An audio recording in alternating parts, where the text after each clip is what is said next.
When we get to the perimeter over here, there's a building with a slanted edges. That's the daycare center. In the middle is the digging pit. That's where they did some remediation. And then behind the bleachers is the play yard of the school and the Boys and Girls Club, where the kids for years played on top of this. Again, arsenic, DDT, all types of stuff. And that's the one where, when I asked why they had to shut down that play yard, my kids were in the Boys and Girls Club there, they said it was a methane bubble, which I thought was horrible in and of itself, because methane can explode and my kids are walking on top of it, so I was horrified. Yes. And I was like, okay, well, at least they identified it and they're going to protect the kids. You know, again, I had an element of trust at that point, so I For a second. put it aside. Yeah. But that area, I mean, if the wind blows this way, it's going to blow into this field. Again, file it under common sense, but that's just me. Post 9/11. I'm glad the American Legion is here doing whatever. You're glad the American Legion is here doing their good work? Whatever they do. I don't know what they do. Follow us? Perhaps. So, this area, these buildings, have been, again, repurposed, and on the surface, it's like, great, we have playing fields, and we have a playground, and we have a Gaelic football league, and look at how they're using the school. They closed it down because of financial reasons, supposedly. I'm going to look into that. But, the argument is that we didn't have enough kids here, so they shipped them off the island. Half of the school's still empty. We could have a community group, but... Is this the school? Yeah. It says San Francisco Gaelic Athletic Association Community Center on it. Yeah, so they've rented it out to them. The motorcycle cops use it for training in the back. What happened to the actual school? Well, those kids are now in the city. And is this where your kids were going to school? This is the reason I picked this place, because right on the other side is my house. I could walk my children here. And by the middle of the fall semester that, they closed it. So my kids had a beautiful, newly resurfaced play yard, gorgeous school, neighborhood kids. Then they didn't. And was it at that point you moved them and you tried to put them in San Francisco City schools, but that didn't work out, so you brought them home and homeschooled them then? Right. Okay, so now tell us what's going on in San Francisco. It's a building labeled San Francisco Gaelic Athletic Association Community Center, right? But the police are using it. They use the back of it for police training, so motorcycle cop training. Really? Yeah. They all file in there, rank and file. And then C3 Church also runs a church out of the other end. And then each... Wait, and now that's the... Wait. Right there. Are you pointing to the dark structure? Yep.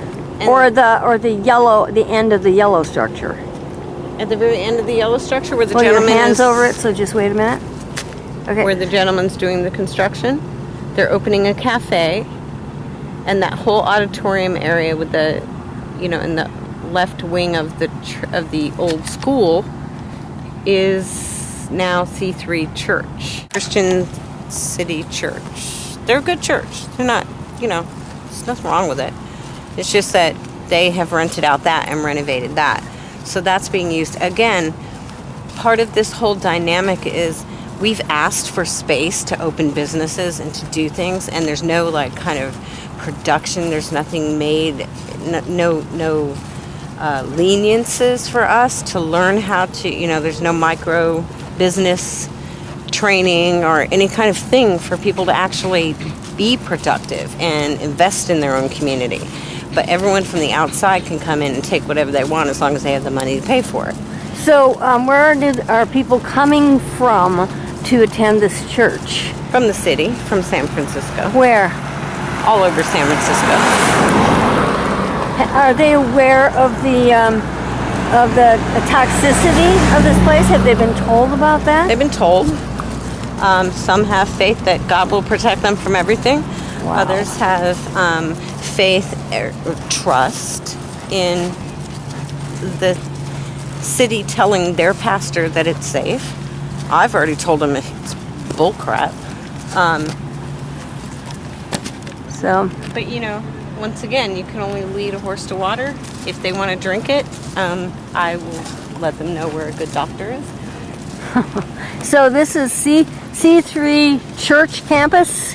Yes. Is that it? C3. Yeah. Okay, now. And again, very good people doing good work, trying to make the community better, trying to give us a church home, if that's what you're looking for. And I have no fault with them at all. I just feel bad that they're being taken advantage of. Okay, hold on. Do you have another thing to say about that right now? What, that they're being taken advantage of? A little bit more? Yeah, they should be told. I mean, this building was closed for a reason. I'm going to find out why, because it wasn't all economics. There's nothing economical about making children bus off of a place in droves. Yeah. And